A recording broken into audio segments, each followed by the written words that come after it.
Hey everybody, welcome back to my channel. I'm calling this the Red Flower Mansion. And basically what I did is I started out with this pool shape and I wanted to make a build that was completely over the water. So I used these arches from Get Famous. I love these arches. I think they're so pretty. I wish they came in more colors, but I worked with what we had. So I wanted it to really look like the whole thing was built in the water. So I had watched a tutorial a couple of months ago by Kate Emerald. She talked about how you would make a round deck over a pool. So basically you just build the first floor, add a second floor to it, and then you just delete the first floor, and what you're left with is this floating piece of foundation that you could basically move to any height that you want with nothing else underneath it. So that's what I did, and after I had that built out, I started to work with how I was going to do the staircase. And initially I had this cool staircase that went all the way to the floor from this top area. And then I had to do a little bit of adjusting, and then for some reason I wasn't able to put the stairs back the way they were. So I ended up just making this round landing in between, which worked out for the better. I thought it looked really pretty the way I ended up doing it.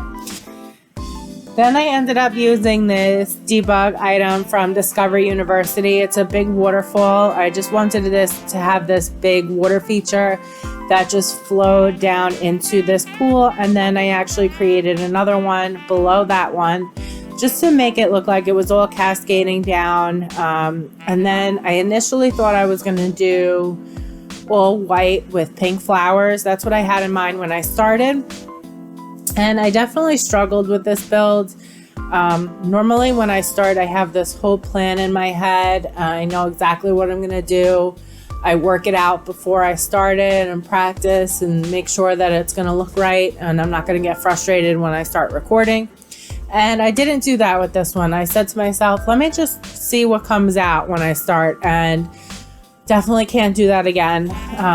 It did not work out. I mean, I think everything came out nice in the end, and I'm really happy with the build, but it was definitely a frustrating process for me. There was a lot of changing of things. You can see here I really had no idea what I was doing when I started making the shape of the house, and I just deleted it and started over again. So this is just a quick little trick for anybody that doesn't know to do this.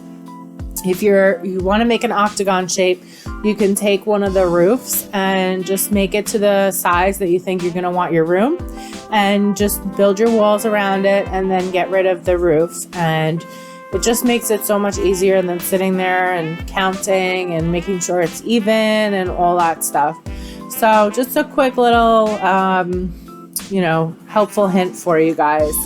And you can see here I just tried to use some cutouts and just create like little porch areas and just keep everything really open. And I used the doors and windows from Realm of Magic, which I have to say I really love them. I think they're really beautiful, but I'm kind of getting tired of using them, and I end up using them so much because the width is 3 spaces, and for some reason my builds always require that width of doors and windows, and I feel like they go really well with the fantasy theme, which is great, but I wish we had a bigger selection.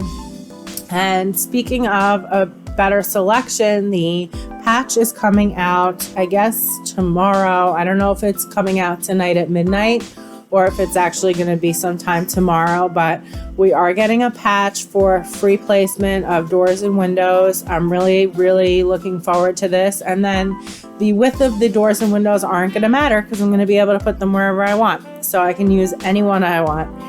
But this is going to be a really big game changer for anybody that's big on building. So I'm really looking forward to that. It's going to help a lot. And then in a few short days, we have the new update for Eco Lifestyle. that's going to be great. I've been watching a lot of videos on the gameplay and a lot of videos on the build buy stuff, and it's all looking really, really beautiful.